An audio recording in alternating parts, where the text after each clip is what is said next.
Chapter 3695, Chapter 769, Shadowring Town opens.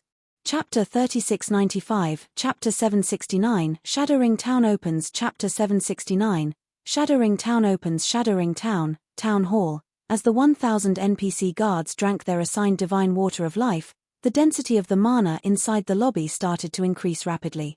Pillars of mana even began to rise from each NPC guard, which, in turn, caused the space within the lobby to shatter. What powerful mana! Hidden Soul couldn't help but be shocked as she looked at the dark void that had formed before her. How much did these NPC guards improve? Normally, a Tier 6 NPC's mana would already be considered powerful if it could shake the surrounding space. As for individuals who could shatter the space around them with their mana alone, they would typically have reached the standard of Tier 6 gods already. Even then, these NPCs wouldn't normally try to shatter their surrounding space using only their mana. This was because it was a huge waste of mana. Only individuals who couldn't properly control their mana or used powerful skills and spells would unleash their mana all at once. After all, whether it was NPCs or players, neither possessed limitless mana. Once they exhausted their mana, the effectiveness of their skills and spells would plummet. However, it should be known the 1,000 NPC guards in the lobby were only letting their mana radiate naturally. Yet, it was already enough to shatter the surrounding space. The mana was so dense that it made her feel like she had stepped into a muddy swamp. Their mana is indeed astonishing. It seems they have improved quite significantly, Chiffon commented. He was similarly shocked by the NPC guards' transformation. Unlike Hidden Soul, who had spent most of her life in their home god's domain, Chiffon had witnessed many major events in the greater god's domain in his previous life. He had even participated in more than one battle involving hundreds of millions of players between the human race and the holy race. Normally, on the greater god's domain's battlefronts, where Tier 6 NPCs could be seen in the millions, a force of 1,000 NPC guards would be utterly insignificant. However, it was a different story for the phenomenon of 1,000 NPC guards shattering space with only the mana they naturally radiated. Even across the greater god's domain, such occurrences were few and far between. At the very least, as far as Chiffon could recall, he had only ever seen NPC guards with such frightening mana stationed in the holy cities that Apex powers and a small minority of pseudo-Apex powers used as their main headquarters. However, unlike Shadowring Town, these holy cities were the product of many years of effort. Subsequently, Chiffon began inspecting the 1,000 NPC guards. Incredible! Chiffon couldn't help but gasp when he saw the NPC guards' updated information. Each NPC guard received 13 bottles of divine water of life, so they had 4 attempts to improve their growth potential. Logically, he should have only distributed 3 bottles to each NPC guard, giving them 3 improvement attempts. After all, starting from the 4th attempt, the cost of each attempt would increase substantially, with the 4th attempt alone costing 10 bottles of divine water of life. Even so, Chiffon decided to provide these NPC guards with an additional attempt, hoping that some of them could exceed the limits of their current rank. Fortunately, it would seem he had made the right call, as the effects of the divine water of life far exceeded his expectations. Shadowring Town started with 100 Tier 6 Dark Gold Guards and 599 Tier 5 Dark Gold Guards. While such a force could be considered first-rate outside the Eternal Realm, there was a lot left to be desired in the Eternal Realm. But now, out of these 699 Dark Gold Guards, 634 had advanced into Epic Guards, 58 had advanced into Advanced Epic Guards, and 7 had advanced into Legendary Guard. 4 of these 7 NPC guards with legendary growth potential were originally at Tier 5.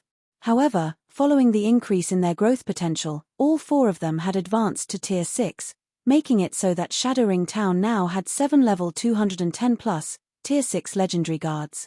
The 300 Tier 6 Fine Gold guards did not disappoint Chiffon, either. All of them had advanced into Epic Guards, and several were only missing anywhere from 2 to 6 points of growth potential before they could become Advanced Epic Guards. It's a pity I've already spent all my money. Otherwise, I could have equipped them with personalized legendary weapons and equipment rather than standardized ones, increasing their overall strength even further, Chiffon thought, faintly sighing as he looked at the 1,000 NPC guards who had all achieved epic growth potential and above. Although he had equipped the NPC guards with legendary weapons and equipment, they were all standardized items. While that might be the best weapons and equipment players would normally equip their NPC guards and personal guards with, once NPC guards and personal guards reached the epic rank, so long as players were willing to pay the price, they could gear their guards with personalized legendary weapons and equipment. In the Eternal Realm, a set of personalized legendary weapons and equipment for NPCs cost 6,000 eternal gold. While still a hefty sum, it was many times cheaper than the legendary weapons and equipment used by players. Meanwhile, compared to standardized legendary weapons and equipment, personalized versions not only provided an additional 15% or more in basic attributes but also increased skill and spell completion rates by 10% or more. Such improvements were enough to propel an NPC guard's combat power to the next level. If any epic guard were to equip a set of personalized legendary weapons and equipment, they could instantly rival six-winged Valkyries of the same level in strength. As for advanced epic guards and legendary guards, with a set of personalized legendary weapons and equipment equipped, the former could closely rival gods of the same level, while the latter could stand on equal footing with gods of the same level. Under normal circumstances, a force of 934 six-winged Valkyries, 58 pseudogods, and 7 gods would be enough to threaten even the foundations of an entire realm, let alone the current Eternal Realm. While Shifeng was about to assign patrol routes for the 1,000 NPC guards, he suddenly received a call from Gentle Snow. Guild leader, our scouts say that the members of the 3 Apex Powers and 2 Royal Powers have already arrived at the Shadowring Basin. Their Tier 6 members total at more than 60,000. Judging by their actions, they seem ready to forcibly capture the town, Gentle Snow urgently reported with an anxious expression. During this period, Zero Wing had produced 6 more level 210+, Tier 6 experts thanks to the medium world fragment. This put the total number of level 210+, Tier 6 experts in the guild to 20. With such a force, the guild was already strong enough to withstand a frontal assault from the Sun Dynasty. However, it was a completely different story if Zero Wing had to go up against 3 Apex Powers and 2 Royal Powers simultaneously. There was only so much 20 level 210+, Tier 6 experts could do with their limited stamina and concentration. Not to mention, their opponents this time consisted of over 60,000 Tier 6 experts nurtured by Apex and Royal Powers. In front of such a force, even bona fide level 210, Tier 6 gods would fall. I got it. Shifeng nodded. Proceed according to plan. Aside from Phoenix Rain's team of 10 having to ensure the Resurrection Camp's safety, all other Tier 6 members can move into Shadowring Town. Will everything really be alright, Guild Leader? Gentle Snow asked worriedly. Shadowring Town was of utmost importance to Zero Wing's future development. Yet, even though 3 Apex Powers and 2 Royal Powers were currently aiming to capture the town, Shifeng had chosen to leave half of Zero Wing's combat power at the Soul Lake Resurrection Camp. No matter how Gentle Snow thought about it, this decision was incredibly reckless. Don't worry. There isn't a single power in the current Eternal Realm that can threaten Shadowring Town, Shifeng said, chuckling. Half an hour after his call with Gentle Snow, Shifeng pulled up Shadowring Town's system interface and chose to open the town to players without hesitation. What's going on? Players can enter now?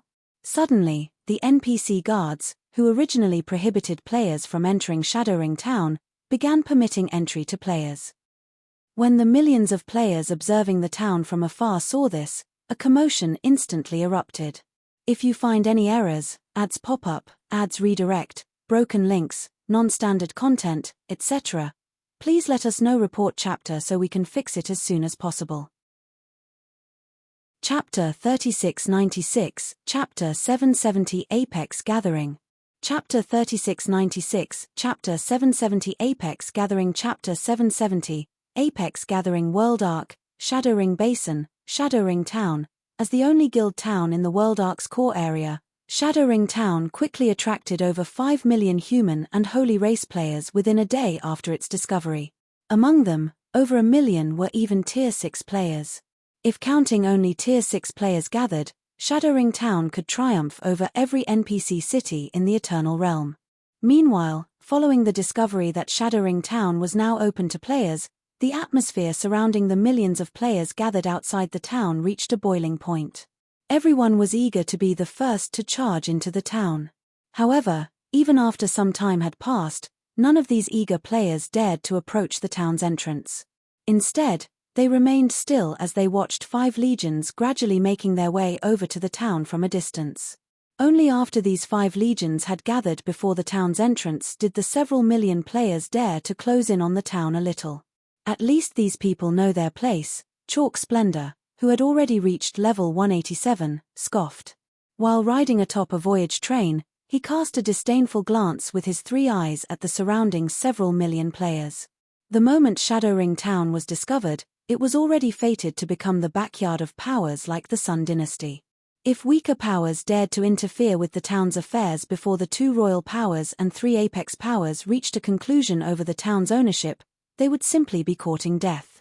Splendor, I didn't think you could remain a holy child despite being defeated by a human and losing the Sunlight Blade. Your elder sister must have done a lot of pleading for you, huh? Standing on the head of an elven dragon several hundred meters tall, a green-eyed young man from the holy race suddenly poked fun at Chalk Splendor. Venom Tail. Don't get cocky just because you performed a little better in the last Continental Championship and secured a holy child position in Sovereign Mark. Do you think you can win a duel against me? Chalk Splendor responded as he glared at the level 189 green-eyed young man. Sovereign Mark was a royal power no weaker than the Sun Dynasty.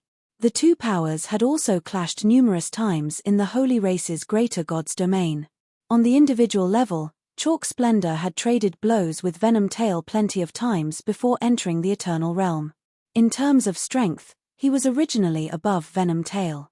Hence, he became a holy child much sooner than Venom Tail did. However, since coming to the Eternal Realm, Venom Tail had encountered a lucky opportunity that enabled him to become the first batch of players to participate in the Continental Championship.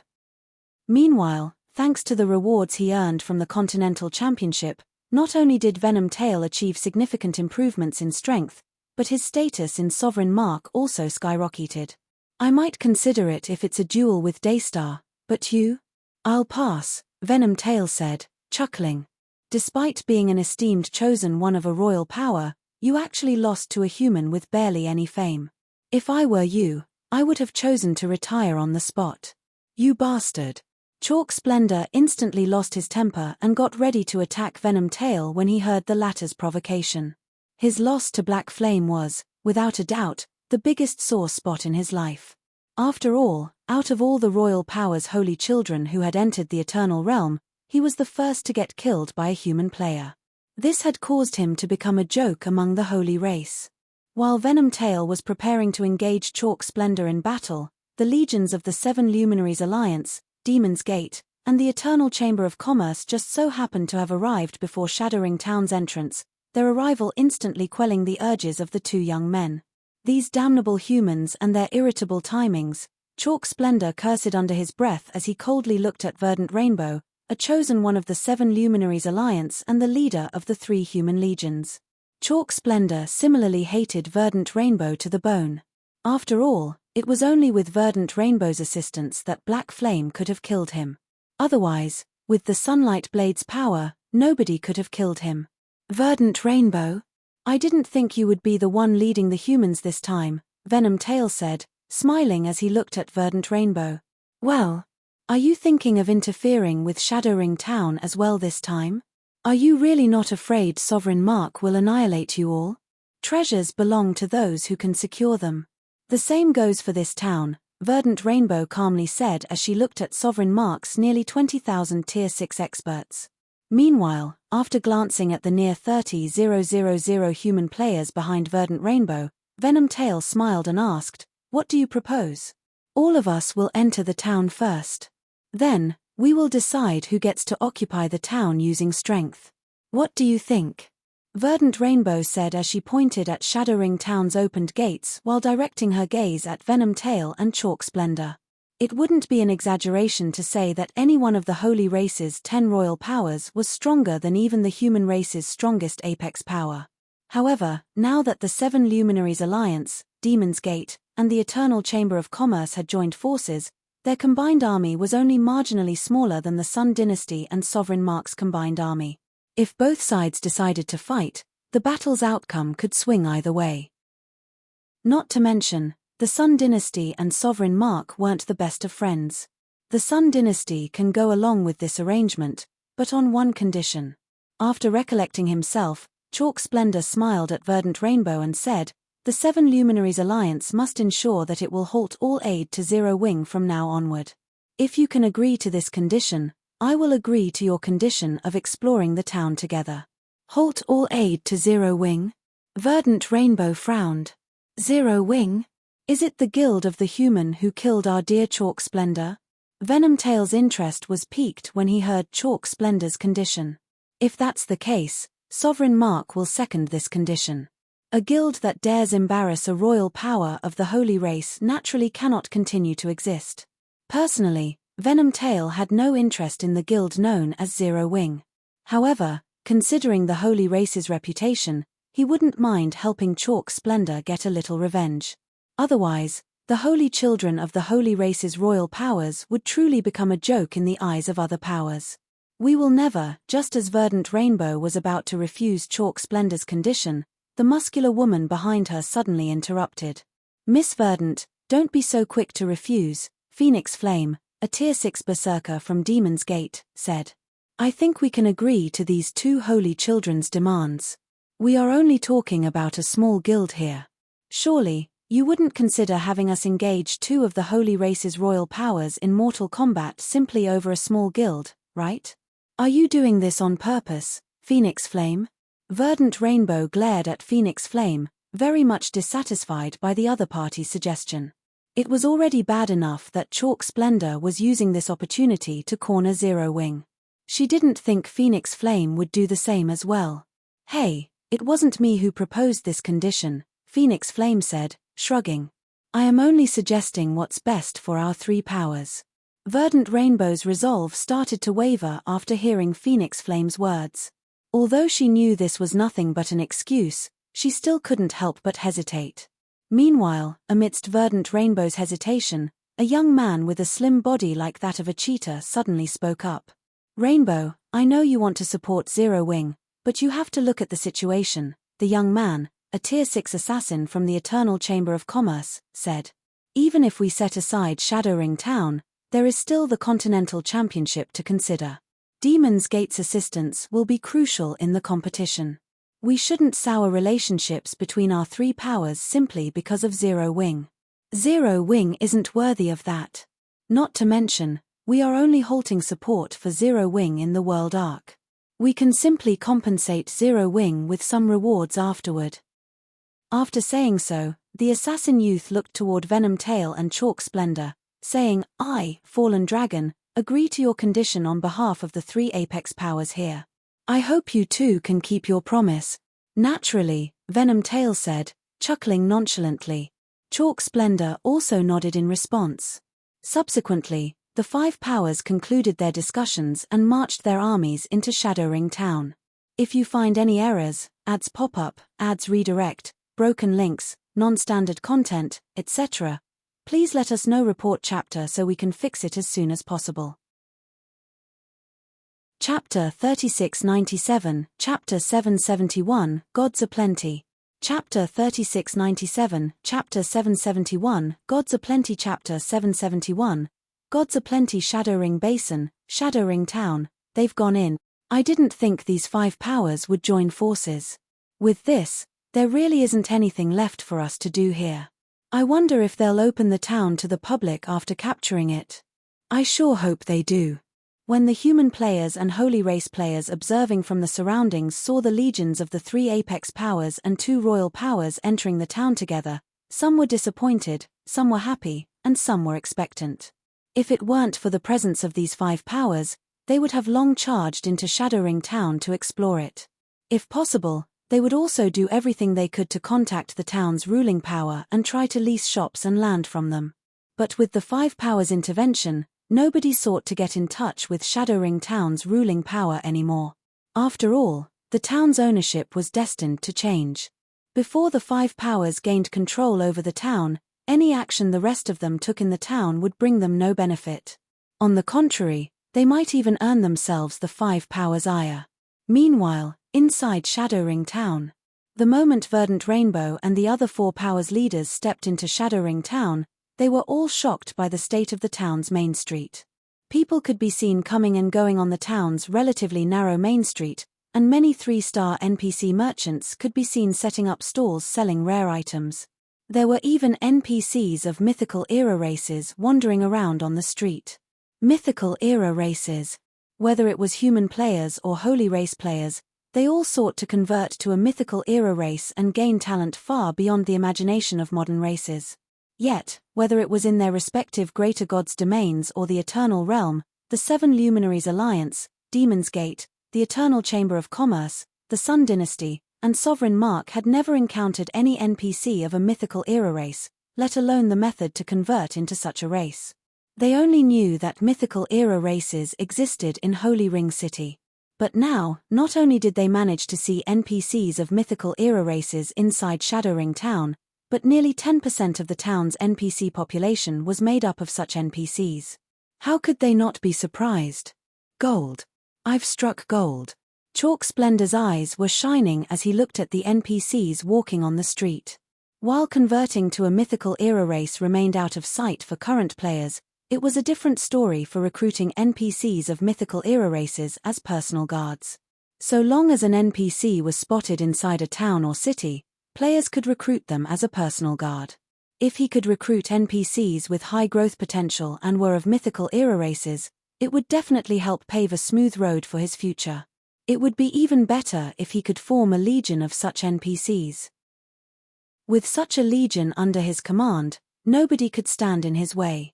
After all, the strength ceiling for mythical era races was undoubtedly higher than that of modern races.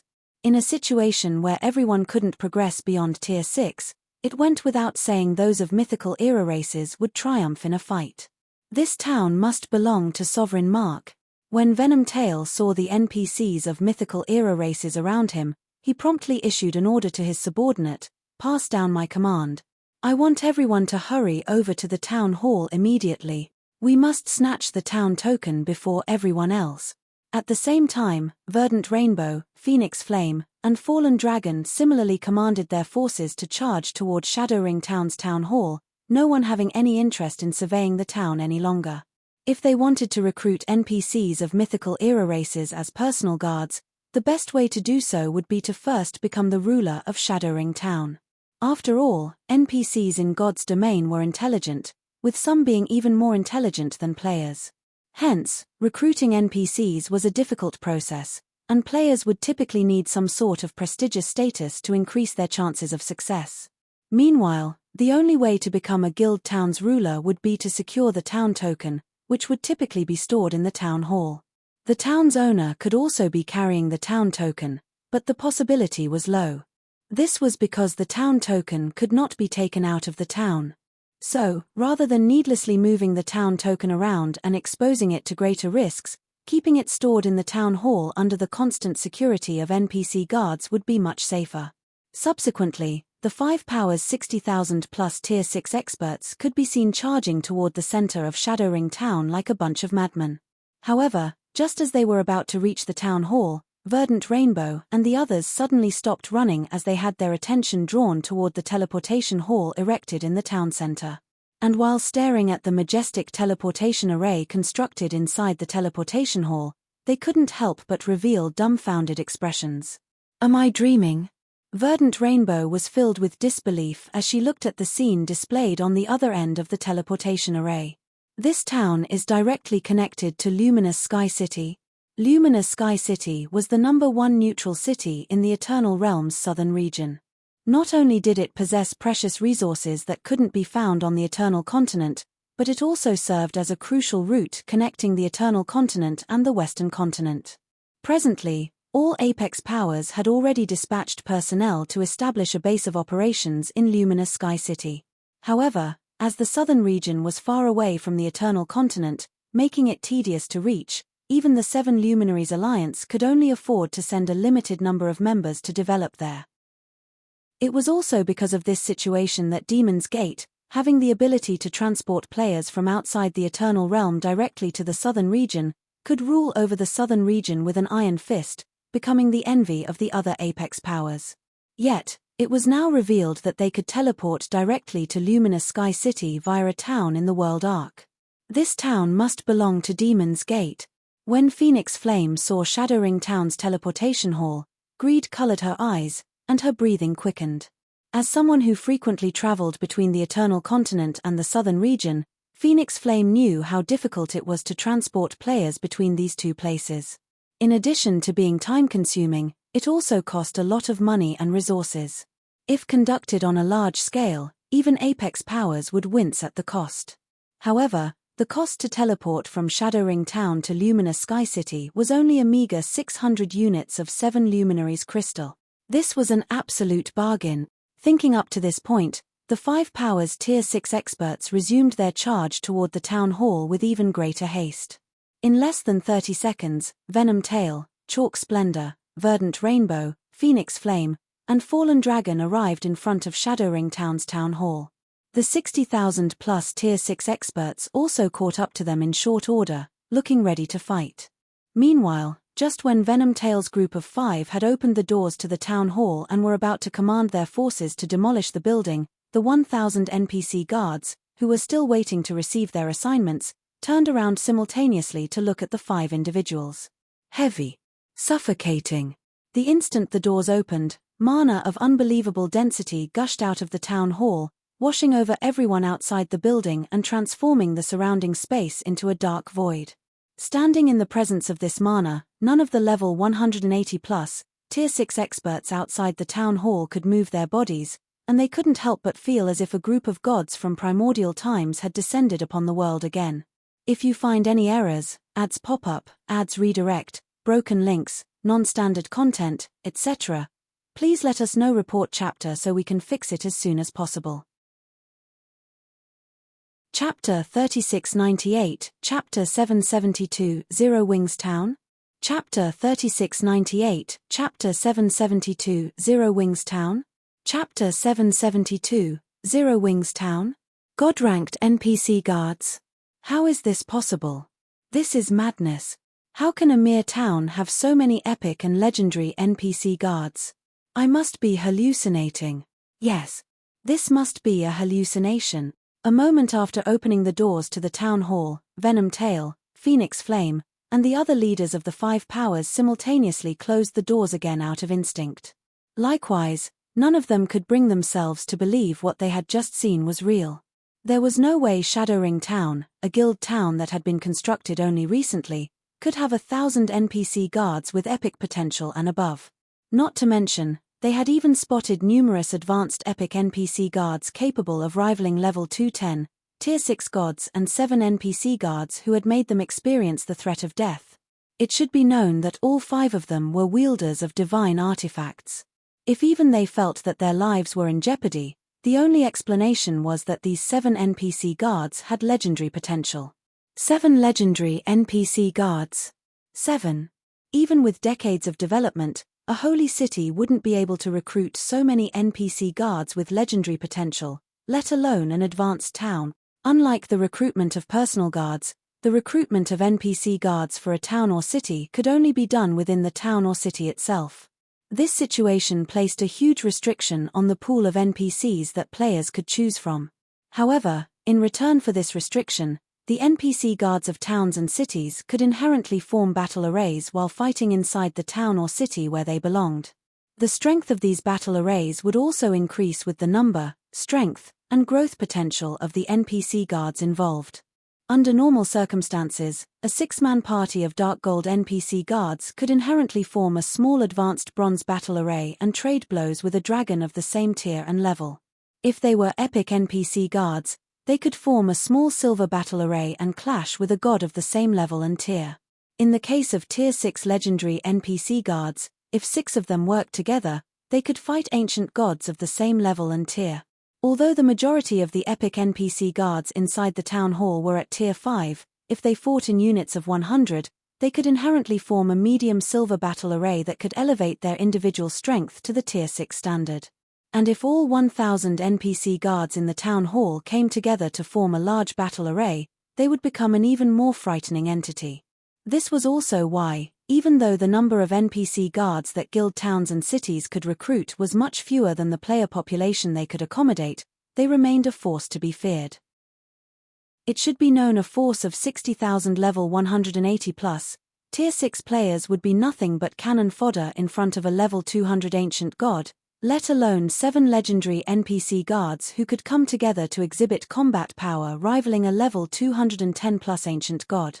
My anxiety to get here must have caused me to hallucinate. Yes, that must be it.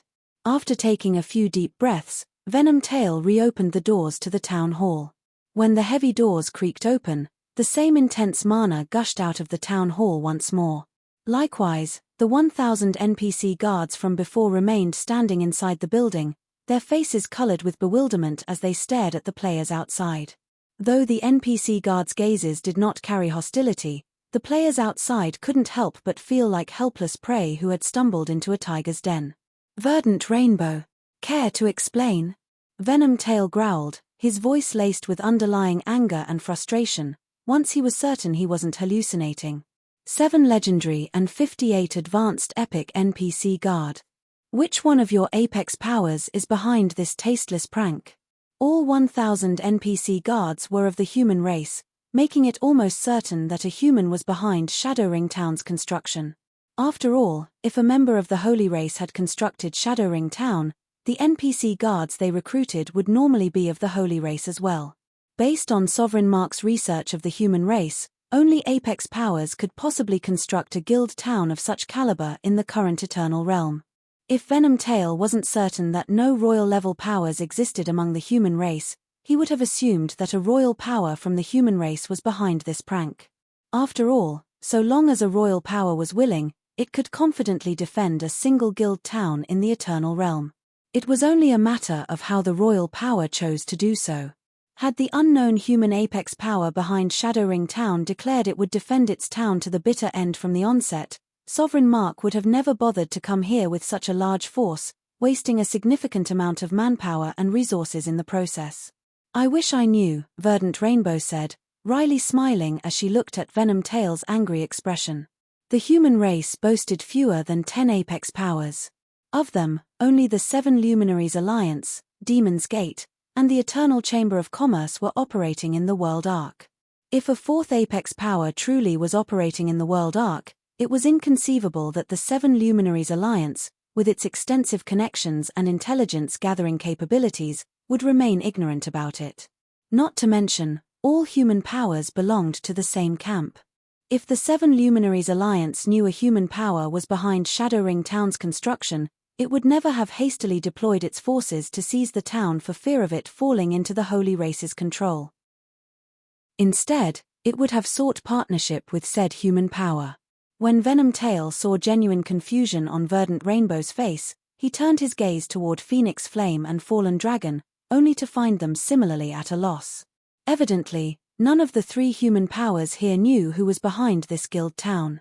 As the 5 powers members were speculating about the human apex power behind Shadowring Town, a deep voice echoed in the town hall's lobby, startling everyone present. What brings you all to the town hall today? Upon hearing this voice, everyone present turned toward the source in unison. There, they saw a level 190, tier 6 swordsman wearing a 6-winged emblem on his chest. The swordsman did not have any sense of presence, giving off the feeling that he did not exist. If the swordsman hadn't taken the initiative to speak up, nobody would have noticed him. Guild leader Black Flame. Verdant Rainbow was instantly dumbfounded when she saw the swordsman's face. It should be known that not even the 7 Luminaries Alliance could muster 7 legendary, 58 advanced epic, and over 900 epic NPC guards in the current Eternal Realm.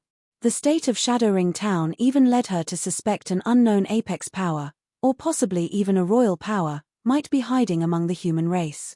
However, of all the possibilities she imagined, she never thought that the owner of Shadowring Town would be. How can this be? This town belongs to Zero Wing? Verdant Rainbow wasn't the only one dumbfounded. Chalk Splendor, who had met Shifeng in the past, and Phoenix Flame, who had watched Shifeng's battle video, were equally bewildered by this unexpected revelation. If you find any errors, ads pop up, ads redirect, broken links, non-standard content, etc., please let us know. Report chapter so we can fix it as soon as possible. Chapter 3699, Chapter 773, Fearless. Chapter 3699, Chapter 773, Fearless. Chapter 773, Fearless. Black Flame? Are you Zero Wings Guild leader Black Flame? When Venom Tail and Fallen Dragon heard the words of Chalk Splendor and Verdant Rainbow, they reacted with skepticism, and they couldn't help but feel like the two were playing a joke on them. Setting aside how an upstart guild like Zero Wing could construct a guild town in the World Ark's core area, how were they supposed to believe Zero Wing could recruit 1,000 NPC guards of epic potential and above? Even the average Apex power would find it nigh impossible to accomplish such a feat. That's right. I am Black Flame, Shifeng said, finding Venom Tail and Fallen Dragon's need to verify his identity a little exasperating. If all you are here to do is play some name-calling game, please find someone else to entertain you. As soon as Shifeng finished speaking, the 1,000 NPC guards behind him advanced on Venom Tail and the others in unison. They evidently got the hint that Shifeng was looking to drive these uninvited guests away. The 1,000 NPC guards gave off the feeling of 1,000 gods as they advanced on Venom Tail's group, their intimidating presence causing the 5 Powers experts to retreat subconsciously. At first glance, the 5 Powers 60,000 plus Tier 6 experts might seem terrifying. However, they would fare no differently than ants before a human if they tried to fight against these 1,000 level 210 plus NPC guards. They'd be especially fragile in front of the 7 legendary NPC guards. If these 7 legendary NPC guards fought as a group within the confines of Shadowring Town, they'd be as strong as an ancient god of the same level. Merely the divine might they radiated could immobilize most Tier 6 players. Hold on a second, Guild leader Black Flame. When Venom Tail saw the NPC guards about to take action, he hurriedly called out to Shifeng and said, I am Venom Tail, a holy child of the Sovereign Mark Guild. I come here bearing only good intentions to seek partnership with Zero Wing. As soon as Venom Tail finished speaking, Chalk Splendor, Verdant Rainbow, Phoenix Flame, and Fallen Dragon cast a look of contempt at him in unison. Before entering Shadowring Town, Venom Tail was very supportive of Chalk Splendor's proposal to target Zero Wing. In fact, if it weren't for Venom Tail's agreement, Chalk Splendor could have never gotten Verdant Rainbow to agree to halt all support the 7 Luminaries Alliance provided to Zero Wing in the World Arc. Yet, as soon as Venom Tail saw that capturing Shadowring Town was no longer possible and that Zero Wing was the town's ruling power, he instantly changed tunes, proposing to cooperate with Zero Wing. The extent of his shamelessness was so astonishing that it could even be considered admirable. You say you come with good intentions? Shifeng asked, his gaze indifferent as he swept over the nearly 20,000 Sovereign Mark members behind Venom Tail. And you demonstrate it by encircling the town hall with such a large force of Tier 6 experts. A misunderstanding. It's all a misunderstanding, Venom Tail said, chuckling. Sovereign Mark might have brought a lot of members here, but haven't the 4 other powers here done the same? The treasures in God's domain have always gone to those with capabilities. As the leader of a guild, I am sure you are aware of this, Mr. Black Flame. Now that Zero Wing has proven itself capable of protecting Shadowring Town, it has naturally become the ideal partner for Sovereign Mark. While making up excuses, Venom Tail couldn't help but regret his hasty decision to support Chalk Splendor's proposal. Shadowring Town was akin to a mountain of gold. Whether it was the ability to recruit NPCs of mythical era races as personal guards or the ability to teleport directly to Luminous Sky City, both could bring immense wealth and benefits to Sovereign Mark. In a situation where Sovereign Mark lacked the strength to seize Shadowring Town, the next best option would naturally be to partner with Zero Wing. But now, Sovereign Mark had already offended Zero Wing. If Sovereign Mark was permanently banned from Shadowring Town because of this, its competitiveness in the World Arc would undoubtedly plummet. What you say is right, but aren't you forgetting something? Have you forgotten how you forced the 7 Luminaries Alliance to stop supporting Zero Wing in the World Arc? When Chalk Splendor saw Venom Tail shifting the topic, he unceremoniously exposed the other party's true colors. The Sun Dynasty and Sovereign Mark were rivals. If he allowed Sovereign Mark to benefit from Shadowring Town, he might as well say goodbye to his status as a holy child of the Sun Dynasty. As for seeking a partnership from Zero Wing himself, not even for a moment did Chalk Splendor humor the thought. He did not think that Shifeng would ever partner with the Sun Dynasty after the bounty the Sun Dynasty had placed on him. He also personally wished for Shifeng's demise, so he would naturally favor seeing Zero Wing have as many enemies as possible. Splendor, you. Venom Tail glared at Chalk Splendor. If he could establish a partnership with Zero Wing and purchase a few shops and land permanently, it would definitely earn him significant merits in Sovereign Mark. But now, it was all ruined. Subsequently, Venom Tail returned his gaze toward Shifeng, but his attitude was no longer friendly like before. Since the cat's out of the bag, I'll cut to the chase, Venom Tail said. Then, glancing outside the town, he threatened, the Holy Race currently holds the upper hand in the world arc. Sovereign Mark and the Sun Dynasty also hold significant influence over the Holy Race members operating here. Since you have already offended the Sun Dynasty previously, if you offend Sovereign Mark as well, your town will most likely have trouble operating in the future. Upon hearing Venom Tail's words, Chalk Splendor couldn't help but gnash his teeth angrily. The Sun Dynasty and Sovereign Mark indeed held significant influence over the Holy Race's various powers and players operating inside the World Arc. If Zero Wing refused to partner with Sovereign Mark, it was unlikely any Holy Race player would set foot into Shadowring Town in the future. Currently, Shadowring Town's greatest advantage was its ability to enable trade between human players and Holy Race players. If no Holy Race players visited, the town would instantly lose its greatest advantage. So long as Shifeng didn't have a few screws loose in his head, he wouldn't turn down this transaction. Seeing this situation, Phoenix Flame also started to grow anxious. Prior to this, Demon's Gate had already placed a public bounty on Zero Wing across the entire Eternal Realm. It had even used its guild membership as a reward to convince more players to attempt the bounty. Although Zero Wing had retaliated by similarly placing a bounty on Demon's Gate, everyone merely treated it as a joke. After all, the difference in value between the two guilds' membership was night and day. However, it was a completely different story following Shadowring Town's appearance. Setting aside the various benefits Shadowring Town offered, so long as Zero Wing established a partnership with Sovereign Mark, a royal power of the Holy Race, its status in the Eternal Realm would skyrocket. Zero Wing might even be able to stand shoulder to shoulder with Demon's Gate. After factoring in Shadowring Town's connection with Luminous Sky City, if Zero Wing had Sovereign Mark's assistance, it might come to gain absolute authority over a significant portion of the southern region. If that happened, Demon's Gate would be in deep trouble.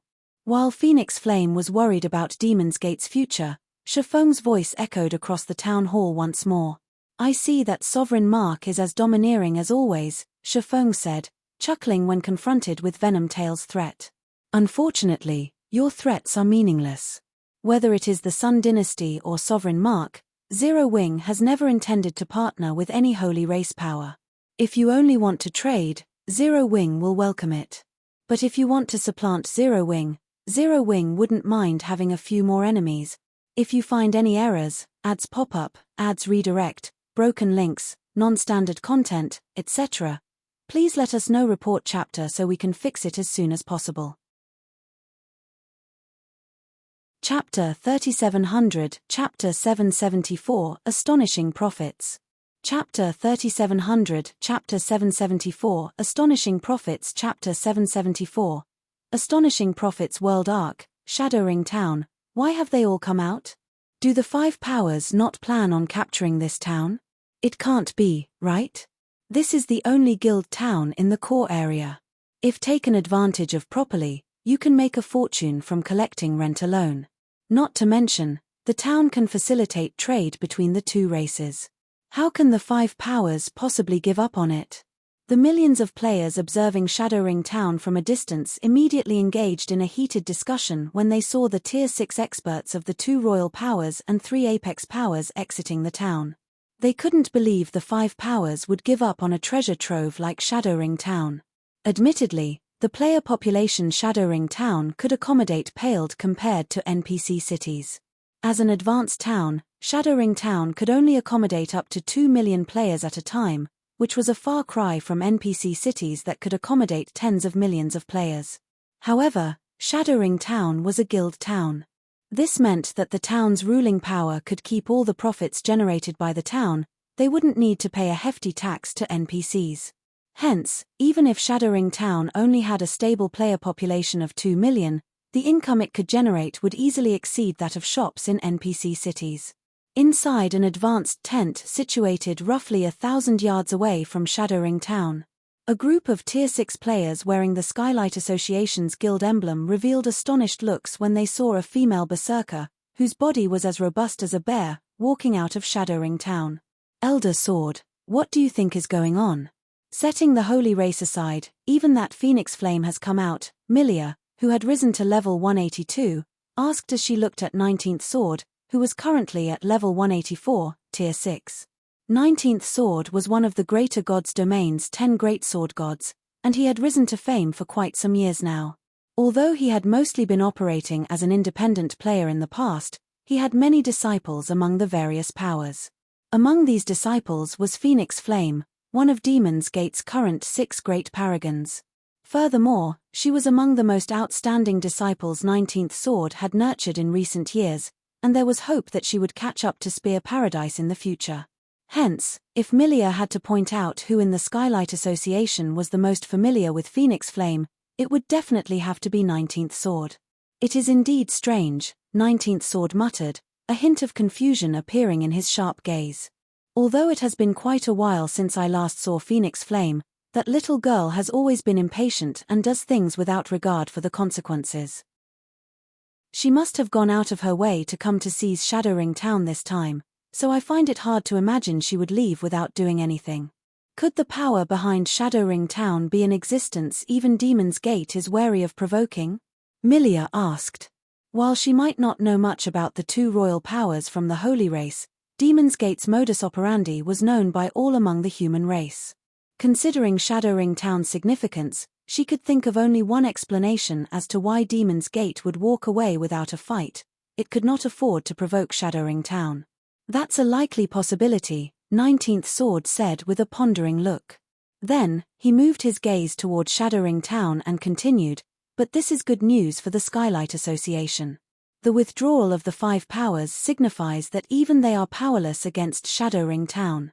Previously, the 5 powers held an overwhelming advantage in the core area due to their resurrection camps, but with Shadowring Town's appearance, we can have a chance at catching up with the 5 powers exploration teams.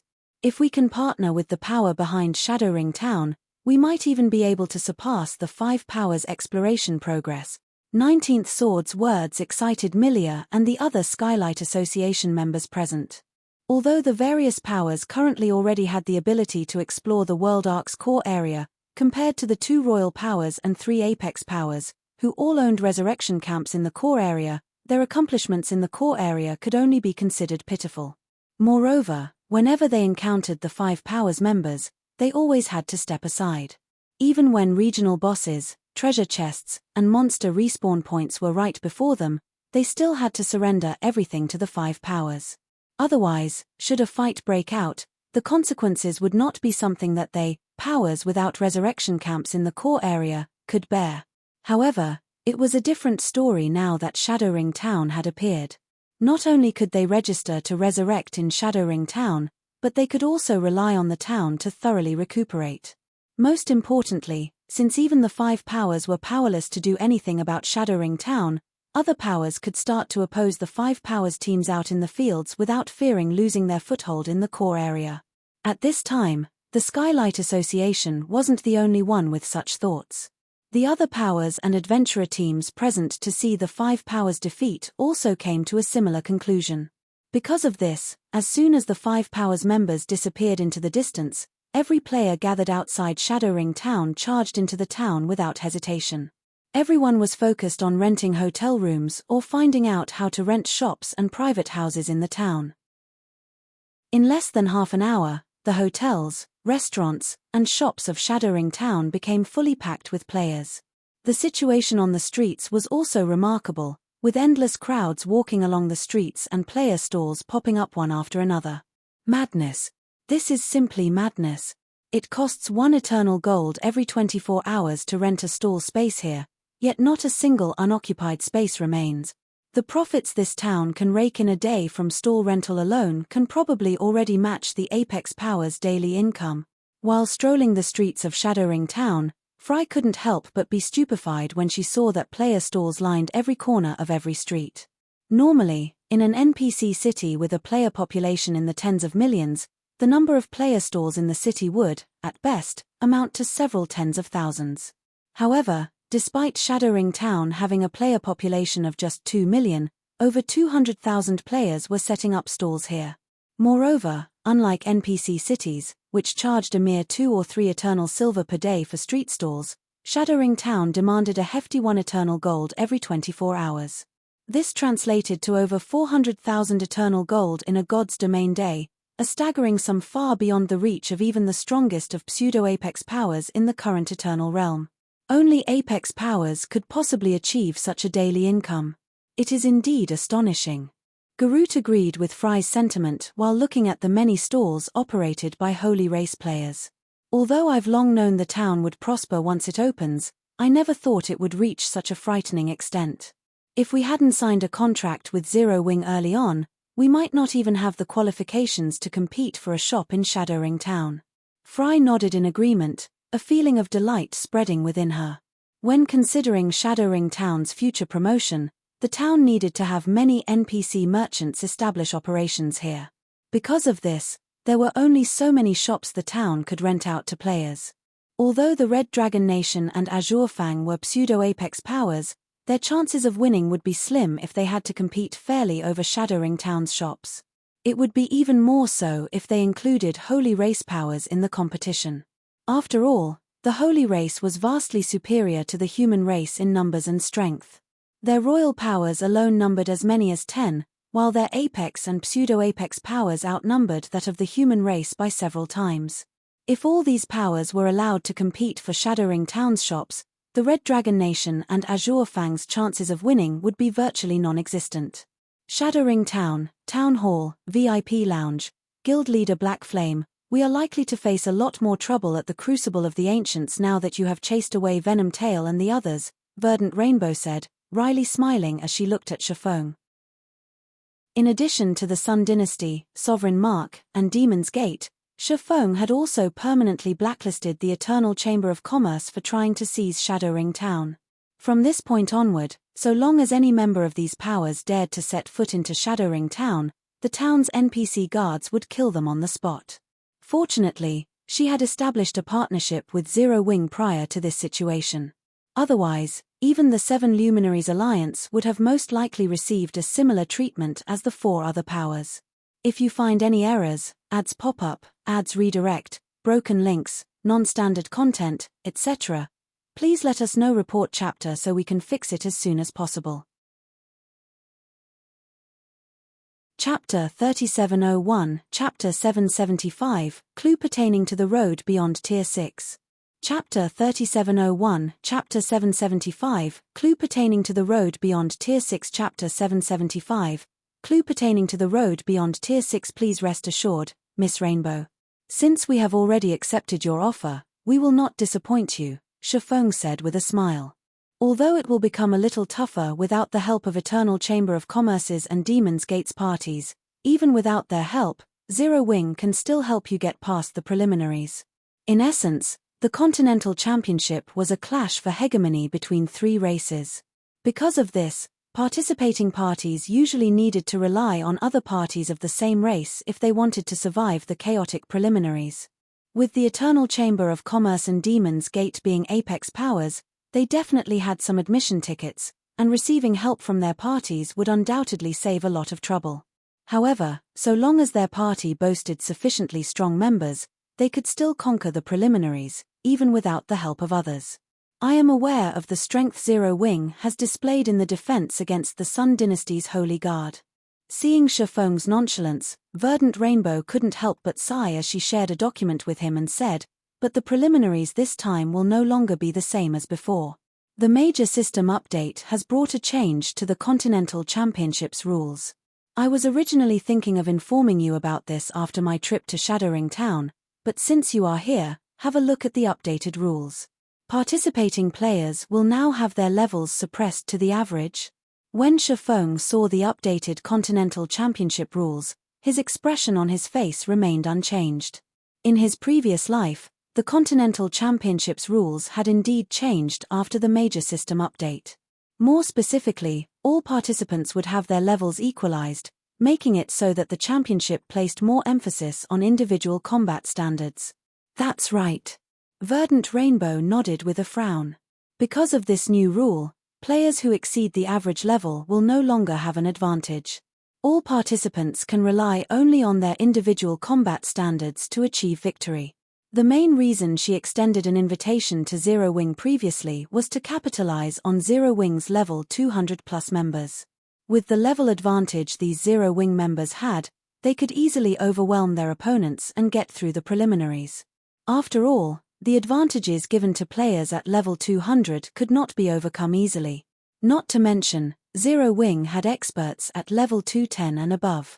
However, her plan thoroughly fell into ruins following the introduction of the new rule.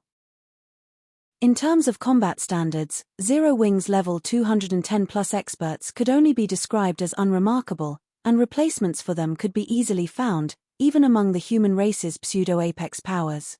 In the new Continental Championship, where they would be facing the powerhouses of the two other races, Zero Wing's level 210+ experts could only be regarded as victims. Are you considering to give up on our partnership, Miss Rainbow? Shifeng asked after he was done reading the updated rules. The change this time was unexpected. I will fulfill my promise of extending your loan repayment by 10 days, Verdant Rainbow said. Then, with gritted teeth, she continued, but I will have to make some changes regarding 2 of Zero Wing's slots. If Zero Wing cannot come up with participants strong enough to enter the Holy Race's Transcendent list, I will have no choice but to find someone else to fill these slots. I understand your intentions. Shifeng chuckled when he saw the awkward look on Verdant Rainbow. Before we continue with this topic, may I ask if you are interested in achieving even better results in the upcoming Continental Championship, Miss Rainbow?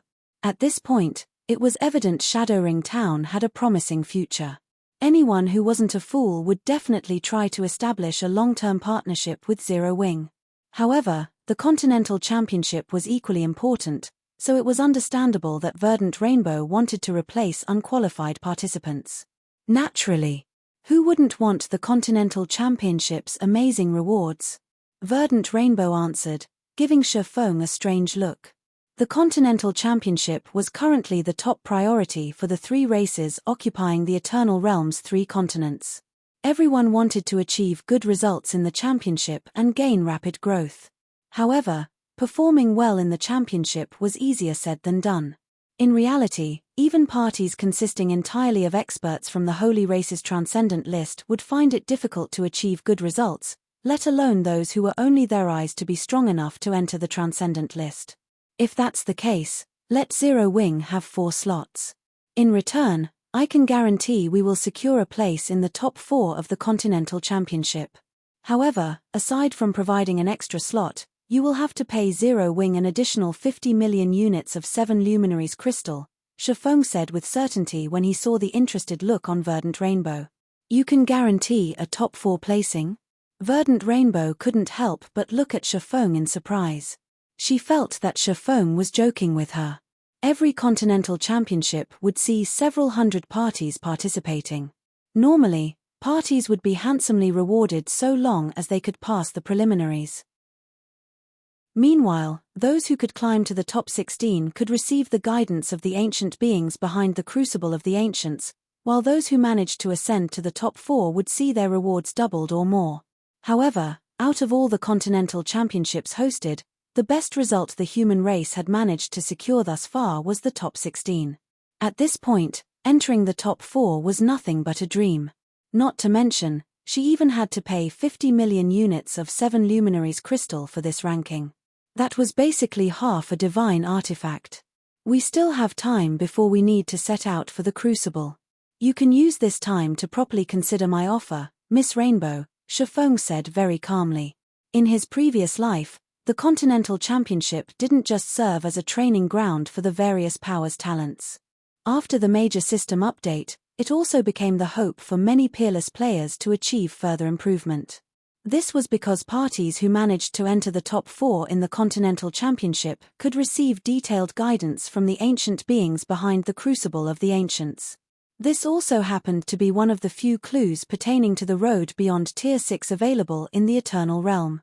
Although the human race had produced many powerful experts, not a single party managed to enter the Continental Championship's top 4.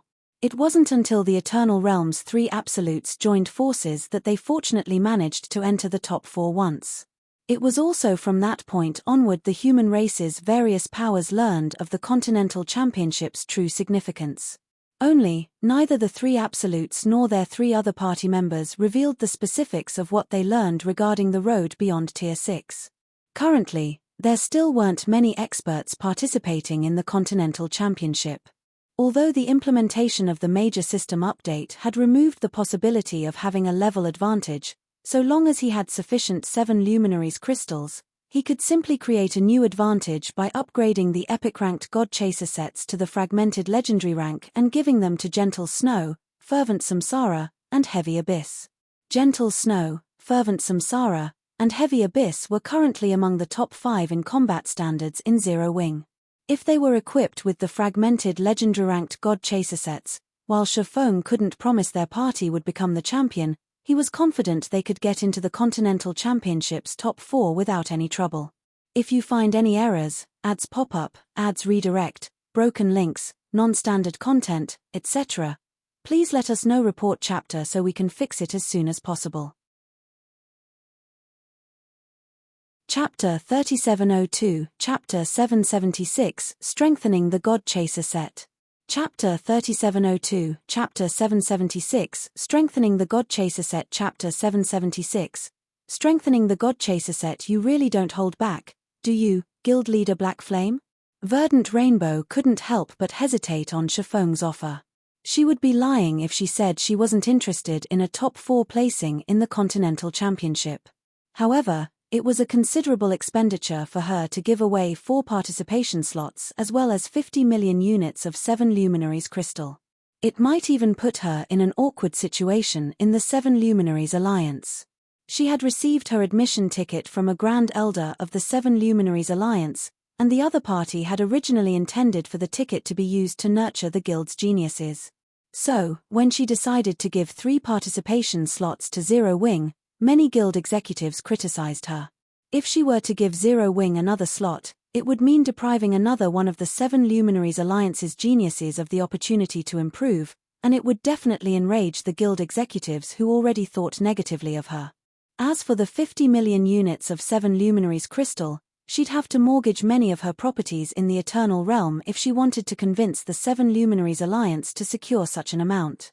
I am sure you know how difficult it is to get into the top 4, Miss Rainbow. If I am the only one representing Zero Wing, I can help you without any payment. But if you want a good placement, I must make considerable sacrifices to help you achieve that, Shifeng explained. In reality, he would already be benefiting greatly if he could secure 4 participation slots for Zero Wing. He was simply putting Verdant Rainbow in a tough spot by asking her for an additional 50 million units of 7 Luminaries crystal.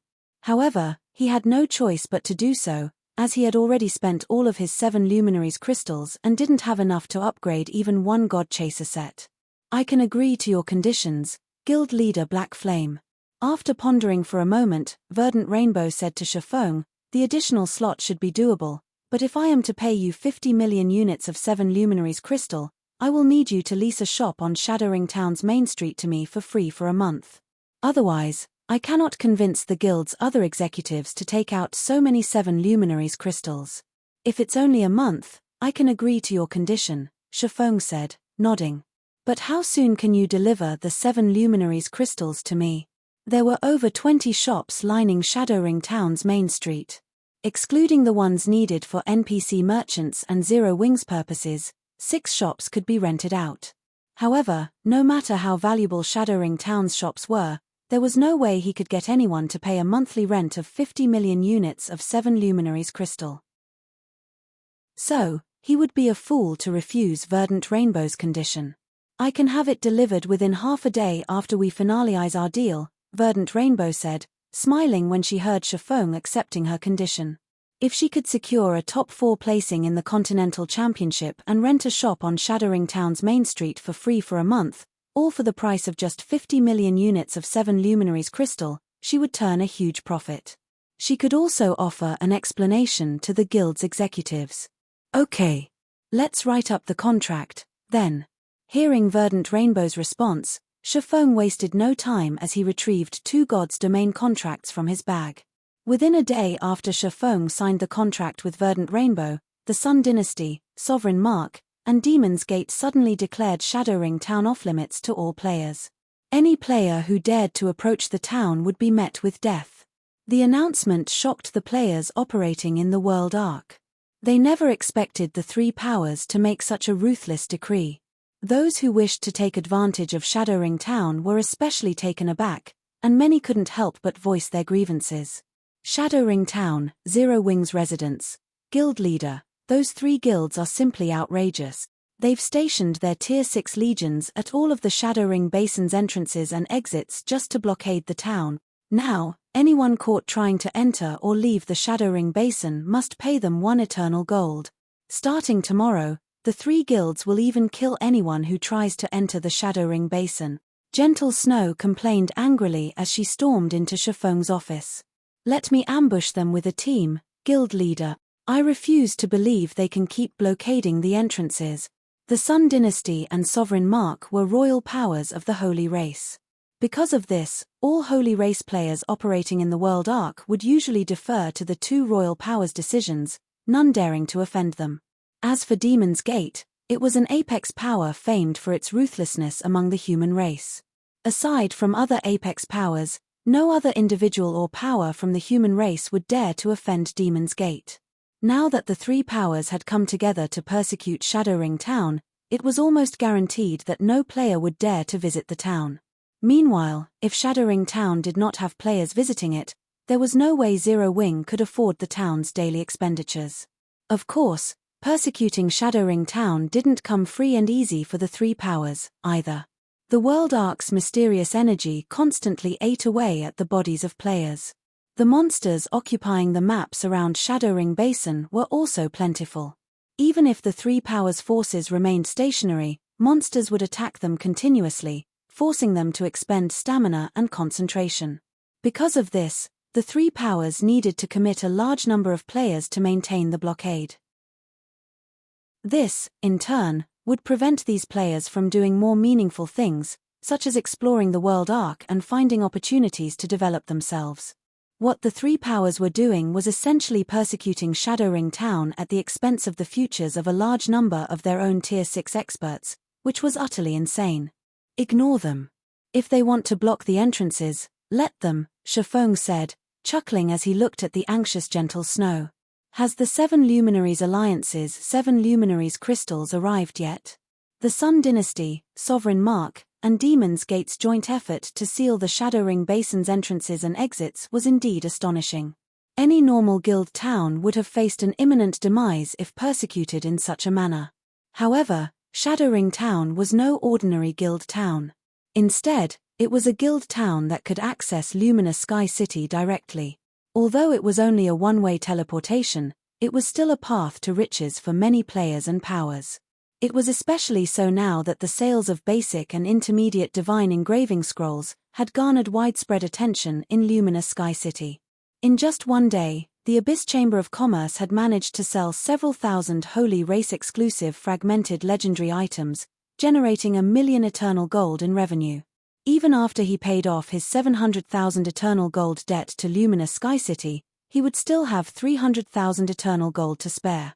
As for the divine engraving scrolls sold by Abyss, they had already become a target for the Eternal Realm's various powers. Many players and powers who managed to get their hands on some would instantly resell the scrolls for a huge profit. Naturally, when the players on the Eternal Continent learned of this situation, they, too, wanted to get in on this opportunity. However, traveling to the southern region was not an easy task. Outside of Shadowring Town's teleportation channel, Every other method to reach the southern region came at a price that the average power could not afford. Hence, for most players operating on the Eternal Continent, Shadowring Town was their only option to reach Luminous Sky City. This situation made it so that Shadowring Town would have no lack of players trying to visit it. Not to mention, aside from purchasing divine engraving scrolls to resell, players on the Eternal Continent could also sell their high-quality weapons, equipment, and secret treasures at Luminous Sky City, since the prices for these items were considerably higher in the southern region. "I've received them already," Gentle Snow said as she handed all of the 7 luminaries crystals in her spatial bag to Chiffon. In addition to the 50 million units of 7 luminaries crystal, the materials you asked for have also been delivered. However, the construction design of the Tower of the Abyss is too complex. On top of that, you have asked to use alternative materials. So, our architects still need some time to do research. The Tower of the Abyss doesn't need to be rushed. Just have them construct it to the best of their abilities, Chiffon said when he heard Gentle Snow's report. Then, he eagerly took out the Origin Myth and inserted a complete God Chaser set into the Origin space. System: Origin space has detected the God Chaser set. Strengthening and modifying it will cost 10 million units of 7 luminaries crystal. Do you wish to proceed? That many? Chiffon couldn't help but frown when he saw the cost. He could already produce an inferior divine artifact with 10 million units of 7 luminaries crystal. Even so, he did not hesitate to strengthen the God Chaser set. If you find any errors, ads pop up, ads redirect, broken links, non-standard content, etc., please let us know. Report chapter so we can fix it as soon as possible. Chapter 3703, Chapter 777, Continental Championship begins. Chapter 3703, Chapter 777, Continental Championship begins. Chapter 777, Continental Championship begins. Shadowring Town, Zero Wings residence. As soon as Chiffon injected 10 million units of 7 luminaries crystal into the Origin space, a colorful radiance enveloped the God Chaser set. Subsequently, countless magic arrays and divine runes poured into the God Chaser set, causing the mana radiated by the equipment set to rise in density. This process lasted for 10 minutes. 10 minutes later, a brand new God Chaser set appeared in Chiffon's hands. "How did it go, guild leader?" Gentle Snow eagerly asked when she saw Chiffon inspecting the strengthened God Chaser set. Chiffon had directly informed Gentle Snow, Fervent Samsara, and Heavy Abyss about his plans to use the 7 luminaries crystals he acquired from Verdant Rainbow to strengthen the God Chaser sets. Hence, Gentle Snow wasn't surprised by what just happened. However, that didn't stop her from growing curious about the outcome of the strengthening process. "Take a look yourself," Chiffon said as he shared the new God Chaser set statistics with Gentle Snow. Meanwhile, after Gentle Snow was done reading the new God Chaser set's attributes, excitement appeared on her face as she exclaimed, "Amazing! The strengthened God Chaser set is simply beyond extraordinary." After being strengthened, not only did the epic-ranked God Chaser set's quality advance to the fragmented legendary standard, but its set effects also underwent drastic changes. At the epic rank, the God Chaser set's 4-piece set effect only increased physique by 50%, while its 6-piece set effect increased the basic attributes the set provided by 80%. As for the 8-piece set effect, it elevated the set's basic attributes to the level 220 standard while lowering the equipment requirement to level 200. When players equipped the set, the basic attributes they could gain would be similar to if they were fully equipped with legendary equipment. After ascending to the fragmented legendary rank, though, the God Chaser set's 4-piece set effect increased physique by 100%, while its 6-piece set effect increased the set's basic attributes by 120% and improved the wearer's skill and spell completion rates by 10%. As for the 8-piece set effect, although it similarly elevated the set's basic attributes to the level 220 standard, the equipment requirement was changed to Tier 6 only. So long as players were at Tier 6, they could equip the set at any level. On top of that, the 8-piece set effect also improved neural responses by 50%. It wouldn't be an exaggeration to say that so long as a Tier 6 player equipped the fragmented legendary-ranked God Chaser set, they would instantly become a monster of the new era. Setting aside the fact that the set allowed level 180, Tier 6 players to have basic attributes surpassing level 200, Tier 6 gods, just the fact that it increased skill and spell completion rates by 10% and improved all neural responses by 50% were enough to make it beyond incredible. In the era after the major system updates implementation, the fragmented legendary ranked God Chaser set could artificially raise a player's combat standards by 1 or 2 levels. At this time, Gentle Snow even had the feeling that if she equipped this new God Chaser set, she could defeat even veteran 5th floor experts in battle. When on offense, she could simply rely on her basic attributes to overwhelm her opponents. Even if her opponents could predict her every move, it'd be meaningless if their bodies couldn't keep up with her attack speed and strength. When on defense, even if she failed to predict her opponent's actions, she could rely on her exceptional neural responses to react to all of the actions they executed. Unless her opponents could overwhelm her in attack speed, attack power, or strength, they would be helpless against her. These 10 million units of 7 Luminaries crystal were well spent. When Shifeng saw the new God Chaser set, the sting he previously felt disappeared.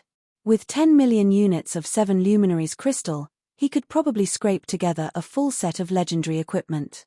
Although its performance would most likely be below average, it was a full set of legendary equipment nonetheless.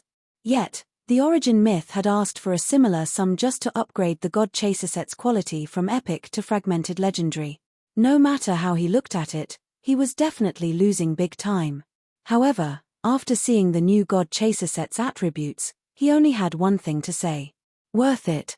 Subsequently, Shifeng strengthened 3 more epic-ranked God Chaser sets, not hesitating even in the slightest throughout the process. Of the 4 sets, he kept 1 set for himself while distributing the 3 other sets to Gentle Snow, Fervent Samsara, and Heavy Abyss. Then, when they equipped the fragmented legendary ranked God Chaser sets, all 4 of them saw a huge increase in their basic attributes. Shifeng, in particular, saw the greatest improvement. Up until this point, he had been using the damaged sacred armor. Now that he had replaced it with the fragmented legendary ranked God Chaser set, his basic attributes instantly skyrocketed, and they now rivaled that of level 200 ancient gods. In his current state, he could be regarded as a humanoid boss even in the greater god's domain, let alone the eternal realm. As for Gentle Snow, Fervent Samsara, and Heavy Abyss, they behaved like children who had acquired a new toy when they received their respective God Chaser sets. They excitedly went to the guild residence's combat rooms to conduct various tests, only settling down a day later after they had destroyed all of the residence's combat rooms and received complaints from the Zero Wing members trying to refine themselves in Shadowring Town.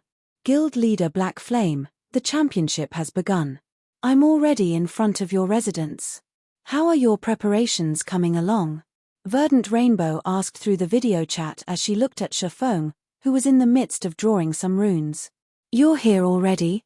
When Shifeng saw that Verdant Rainbow was already outside the residence's entrance, he quickly finished engraving the last core divine pattern needed for the Tower of the Abyss and handed it to the architect waiting before him.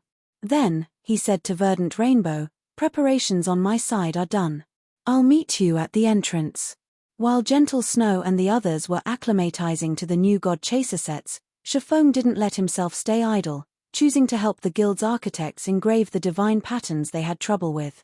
Now that the technical issues were resolved, the architects would only need several more days to complete the Tower of the Abyss and let Shadowring Town bask in the same glory the Holy Race's holy city had enjoyed in his previous life. Shadowring Town, Zero Wing's residence, entrance.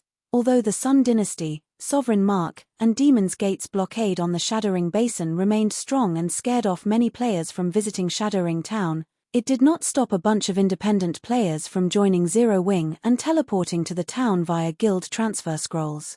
In just a little over a day, Zero Wing had gained so many Tier 6 experts that there was now a constant stream of them entering and leaving the guild residence. Meanwhile, after Verdant Rainbow concluded her call with Shifeng, she and the Berserker youth standing beside her only had to wait a while before Shifeng stepped out of the residence with Gentle Snow, Fervent Samsara, and Heavy Abyss in tow. Why is it them? Verdant Rainbow couldn't help but knit her brows a little when she saw the 3 individuals behind Shifeng. Originally, Verdant Rainbow thought Zero Wing still had some frightening experts hidden. She never thought Shifeng would choose to bring Gentle Snow, Fervent Samsara, and Heavy Abyss. Verdant Rainbow was very familiar with these three individuals. They were also currently regarded by the various powers as Zero Wing's strongest experts. In terms of combat standards, Fervent Samsara and Heavy Abyss were both veteran 5th floor experts, while Gentle Snow had also recently advanced to the 5th floor standard. If compared to the various pseudo-Apex Powers experts, these three could definitely stand among the very top. However, they could only be considered first-rate when compared to the various Apex Powers experts, and even worse if compared to the participants of the Continental Championship. If you find any errors, ads pop up, ads redirect, broken links, non-standard content, etc., please let us know. Report chapter so we can fix it as soon as possible. Chapter 3704, Chapter 778, Death Wind the Divine Eye. Chapter 3704, Chapter 778, Death Wind the Divine Eye. Chapter 778, Death Wind the Divine Eye. Rainbow, is Black Flame messing with you? The Berserker youth wearing the Seven Luminaries Alliance's guild emblem grew furious when he saw Gentle Snow, Fervent Samsara, and Heavy Abyss.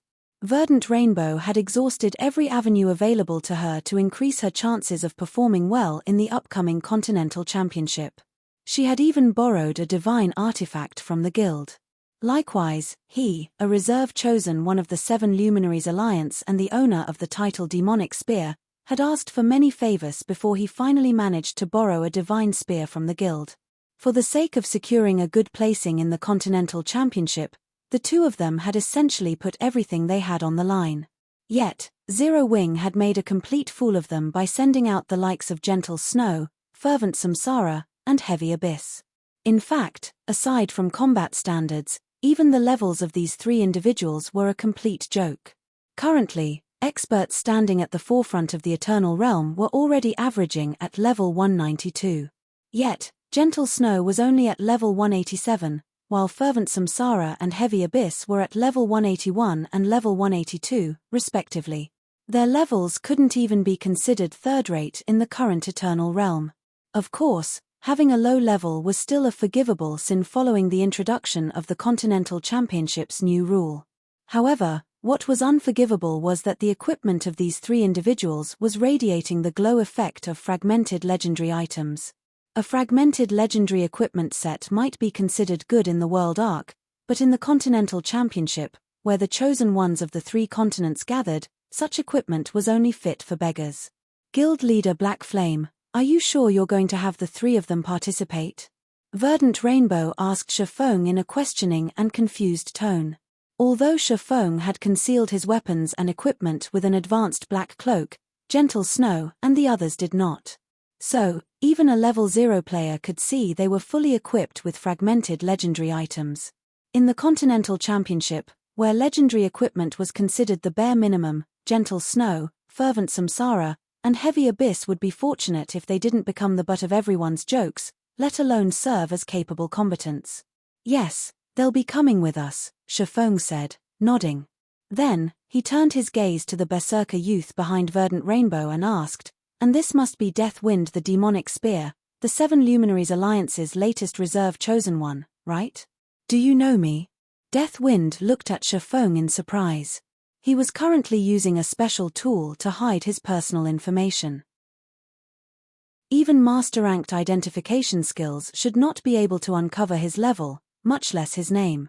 It should be known that his name remained a secret in the Greater God's domain, and only a few among the Seven Luminaries Alliance knew about it. Most people only addressed him as the Demonic Spear. Naturally, who wouldn't know of the Seven Luminaries Alliance's chosen one candidate? Shifeng faintly smiled as he looked at Death Wind. Death Wind was very well known in Shifeng's previous life, so much so that it gave Zero Wing a huge headache.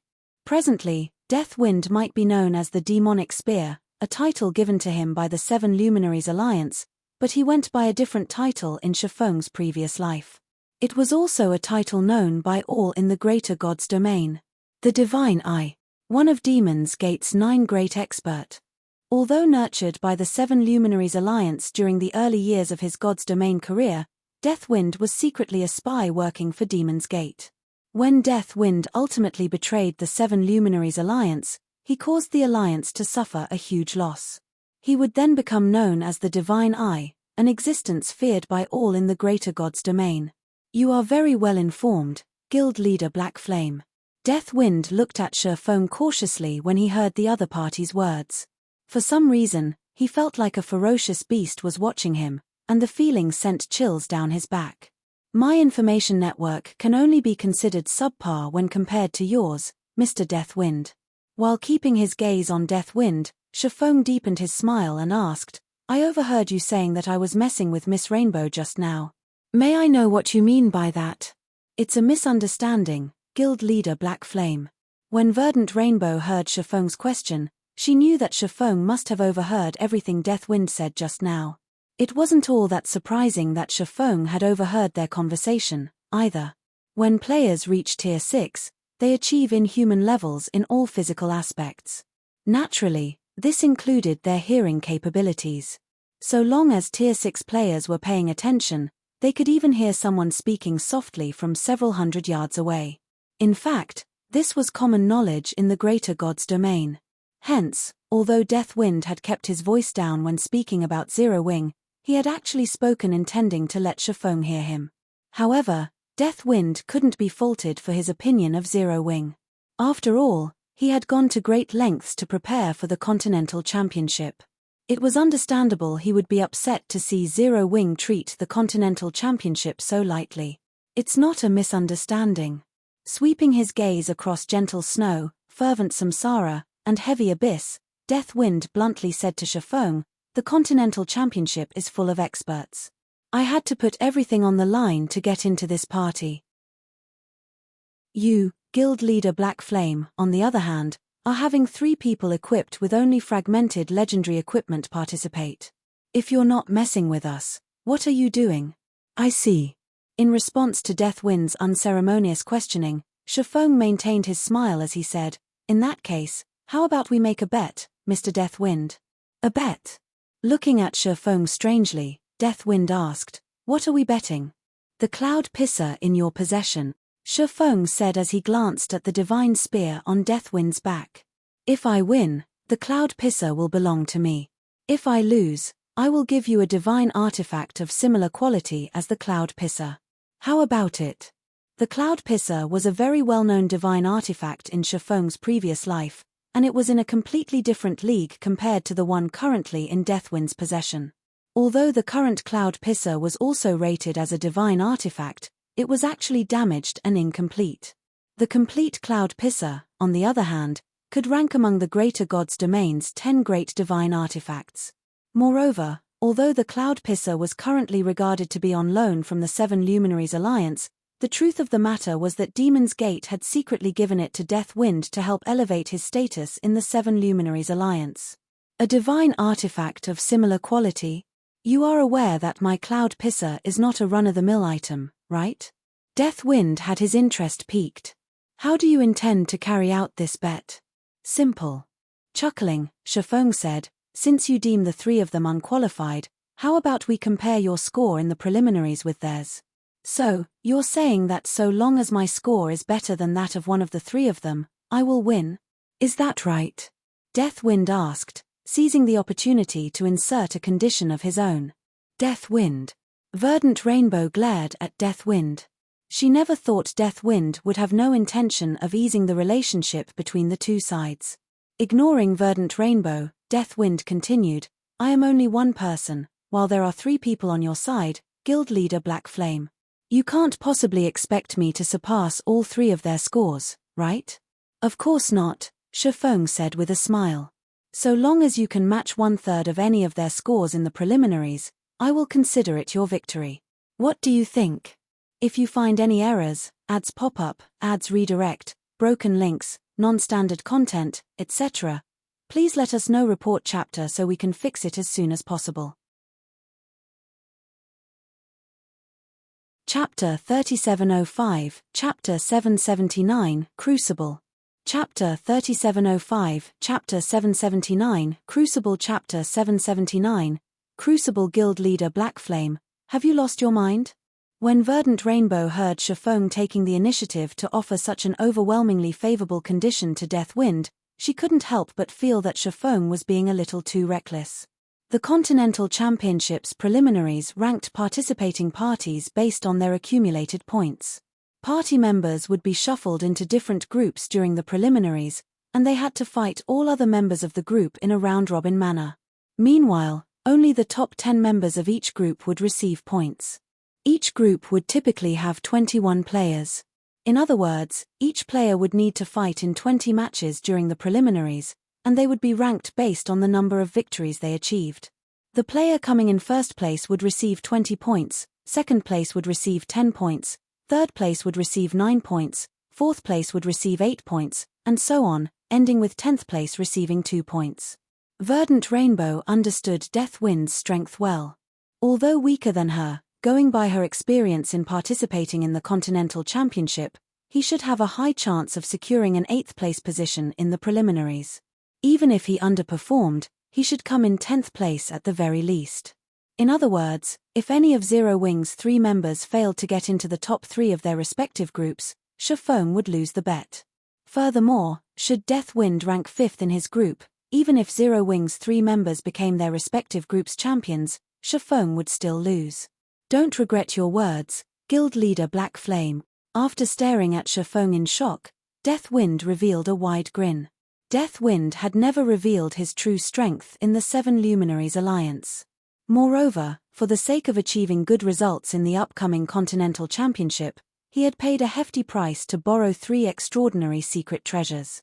Paired with the Cloud Pisser, he now had basic attributes that could closely rival that of level 200, Tier 6 gods.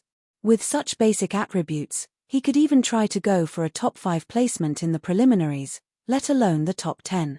In other words, if Deathwind accepted the bet, Gentle Snow, Fervent Samsara, and Heavy Abyss must become the champions of their respective groups. Otherwise, Shafong would lose the bet. Meanwhile, if Shafong fulfilled his side of the bet and gave him a divine artifact no weaker than the Cloud Pisser, Deathwind was confident he could instantly become the 7 Luminaries Alliance's strongest chosen one of this generation. He would also have a very high likelihood of becoming one of the Senate's 12 Grand Elders. Naturally, Shafong nodded as he took out a God's Domain contract. Ranking first in the preliminaries might be difficult for others, but it was an easy task for the current Gentle Snow, Fervent Samsara, and Heavy Abyss. After all, they weren't just equipped with the new God Chaser set right now. They were also equipped with the Dragon's Fury set, an extraordinary secret treasure set. Speaking purely in terms of basic attributes, physique, and mana, the 3 of them were superior to even level 200, Tier 6 gods. So long as the 3 of them did not meet any of the peerless monsters in his previous life, they should almost be guaranteed to become the champions of their respective groups. This was also why he dared to promise Verdant Rainbow a top 4 placement in the Continental Championship. Meanwhile, so long as he acquired the Cloud Pisser, not only could he hamper Deathwind's growth, but he could also give Fervent Samsara, who was a spear user, an excellent weapon. That way, even after the Eternal Realms mainstream players reached level 200, Zero Wing would rest easy knowing that it had a taboo-level existence safeguarding its assets. After all, once mainstream players reached level 200, guild towns would essentially become defenseless if they did not have a taboo-level existence protecting it. It was especially so on the Western continent. Although Shafong had a city-building order for the Western continent, he dared not actually use it since Zero Wing didn't have a taboo-level existence who could be assigned to defend its guild city. While Shafong himself could be considered a taboo-level existence, as he was Zero Wing's guild leader, he couldn't afford to be tied down to one location for an extended period. As for Gentle Snow, Fire Dance, and the others, although they were Zero Wing's top experts in Shafong's previous life, they had yet to reach their full potential in this life. Of Zero Wing's current members, only Fervent Samsara and Heavy Abyss had the capabilities to defend a guild city after reaching level 200. In the meantime, standing behind Shafong, Gentle Snow, Fervent Samsara, and Heavy Abyss couldn't help but look at Deathwind sympathetically. They felt that Shifeng was akin to the devil.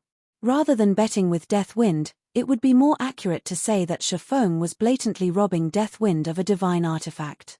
Subsequently, Deathwind signed a God's domain contract with Shifeng over their bet. According to the contract, should one side dare to renege on their promises, they would be permanently banished from God's domain by the main God system. Not even the divine resurrection water could give them a second chance at entering God's domain. "Are you two done? Can we go now?" Verdant Rainbow asked in exasperation when she saw Shifeng and Deathwind finish signing the contract.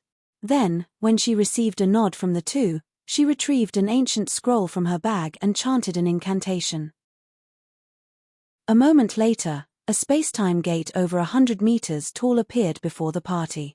The gate radiated a frightening aura resembling that of gods, causing many Tier 6 players nearby to suddenly feel the threat of death looming over them. "We should hurry. The teleportation gate lasts only a short time," Verdant Rainbow said before walking into the spacetime gate. Shifeng, Deathwind, and the others did not hesitate to follow after Verdant Rainbow, all of them disappearing from the residence's entrance and leaving the many players inside and outside the residence stunned. Everyone wondered where Shifeng's party had gone.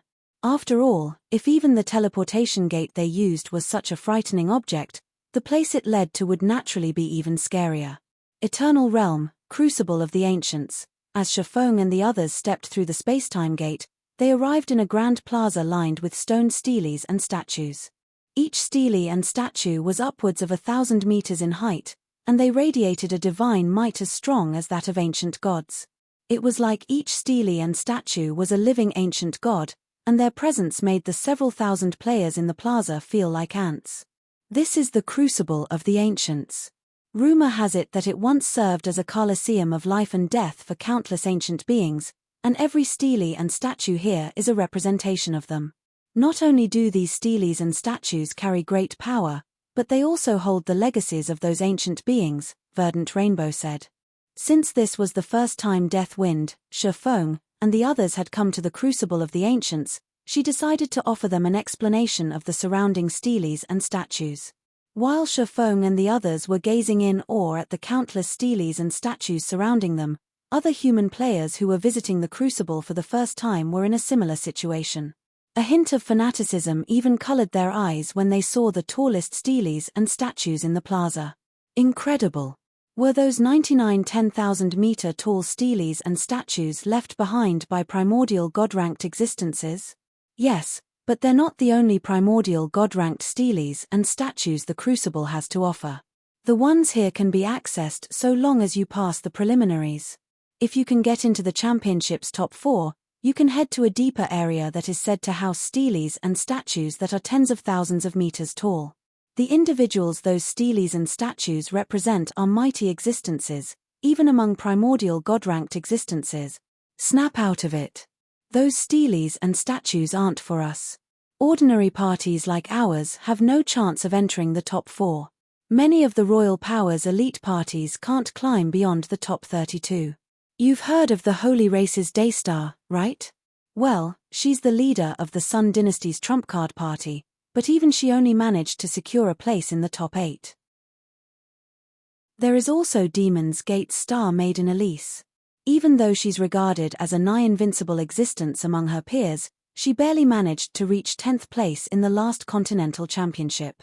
While the human players in the plaza were discussing matters pertaining to the Continental Championship, Gentle Snow, Fervent Samsara, and Heavy Abyss overheard them, and they couldn't help but be shocked. Even that Daystar only managed to get into the top 8. Fervent Samsara muttered in disbelief as he recalled the three-eyed holy race woman he saw during the defensive battle against the Sun Dynasty's Holy Guard.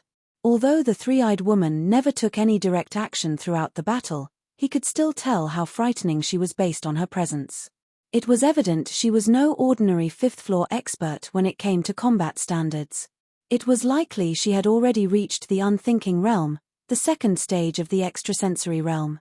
In all honesty, Fervent Samsara felt that had Daystar taken action back then, the outcome of the defensive siege would have been much less decisive. Only, as Daystar was evidently trying to hide her strength, she never took action throughout the battle. While fervent Samsara and the others were in a daze, many of the players in the plaza suddenly turned to look at a party that had just arrived. At a glance, it was obvious that all 6 members of this party were fully equipped with legendary equipment. Each member also wielded at least one divine weapon. Of the party's members, the one who stood out the most was a 4-armed young man. The young man gave off the presence of a god as he stood there, and it felt like the world revolved around him. "He's the holy race's strongest representative, Divine Fist Garuda," Verdant Rainbow whispered, wearing a serious expression as she introduced the 4-armed young man's identity to Shifeng and the others. "If you find any errors, ads pop up, ads redirect, broken links, non-standard content, etc., please let us know. Report chapter so we can fix it as soon as possible." Chapter 3706, Chapter 780, Gathering of Monsters. Chapter 3706, Chapter 780, Gathering of Monsters. Chapter 780, Gathering of Monsters. "So, he's the Divine Fist?" Shifeng couldn't help but scrutinize the 4-armed young man when he heard Verdant Rainbow's whispered introduction. Divine Fist Garuda was a name known by all among the holy race and the human race in Shifeng's previous life. However, few people had ever seen Garuda in person. Most people had only ever heard of his terror. Garuda was the strongest chosen one of the Thunder Empire, a royal power of the holy race. He had strictly limited his sphere of activity to the Western continent and never participated in the war between the holy race and the human race. Yet, human players still felt that Garuda was extremely powerful. This was due to the rumor that even the Eternal Realm's 3 absolutes were defeated by Garuda. However, as nobody had any evidence showing Garuda and the 3 absolutes clashing, many people speculated that their encounter occurred during the Continental Championship and that Garuda was the reason the 3 absolutes failed to progress beyond the top 4. Originally, Shifeng thought Garuda should be relatively old, considering that the other party could defeat the 3 absolutes in his previous life. However, now that he was seeing Garuda in person, he doubted the other party was even 20 years old. An unthinking realm expert who wasn't even 20 years of age. It should be known that most 5th floor experts could only dream of achieving the unthinking realm. Although many peerless paragons had tried, most had failed to reach it within their lifetimes. But for those few who could reach the unthinking realm before the age of 30, they would be considered once-in-a-century monsters and prodigies who defied common sense. After reaching the extrasensory realm, players could start to use their 6th sense to predict their opponent's attacks and execute counterattacks. However, this didn't mean that players would become invincible once they reached this realm. As living creatures, humans needed time to think. No matter how quick a person's reaction speed was, their body would still need some time to make a response. Thus, when players at the extrasensory realm fought each other, the fight would turn into a competition of speed. However, that would only be the case for players in the extrasensory realm's first stage. Upon reaching the unthinking realm, players would no longer need to rely on their brain's thoughts to carry out actions. Instead, their bodies would move automatically, akin to moving entirely based on instincts. This, in turn, allowed players to execute actions at unbelievable speeds. Normally, though, if players wanted to reach the unthinking realm, they would need to invest a significant amount of time in harsh training and combat. This was so that they could develop their body's instincts. Hence, players who could reach the unthinking realm were typically old monsters of advanced age. Yet, Garuda had reached this realm despite being younger than 20. His talent for combat was so out of this world that even the 3 absolutes could never hope to match him. He even had the Thunder Empire, a royal power no weaker than the Sun Dynasty, to back him. With such talent and backing, his future would be limitless. Aside from Garuda, Shifeng also spotted a familiar lithe figure among Garuda's party. Angel of Death, Extreme Feather. Since they last met outside the Nameless City's treasury, Extreme Feather had become considerably stronger. Not only was she currently at level 192, tier 6, but she was also fully equipped with legendary equipment and wielded 2 crescent blades that were clearly divine weapons. At the same time as Shifeng noticed Extreme Feather, the Angel of Death similarly noticed him. "Do you know that human swordsman, Feather?" Noticing that Extreme Feather was looking at Shifeng specifically, Garuda curiously asked, Is he strong? Extreme Feather was the most recent addition to the Thunder Empire's chosen ones. She had an aloof personality, and she rarely showed interest outside of developing her combat skills. So, it was a rare sight for her to give anyone more than a glance. "It's nothing." Retracting her gaze from Chiffon, Extreme Feather said, "He's just a little thief with higher than normal concentration standards."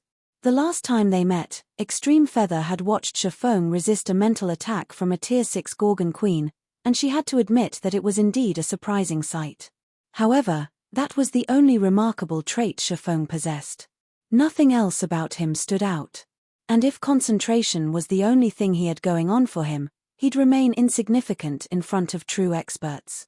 When Garuda heard Extreme Feather's evaluation, he stopped paying attention to Chiffon and the human race in general.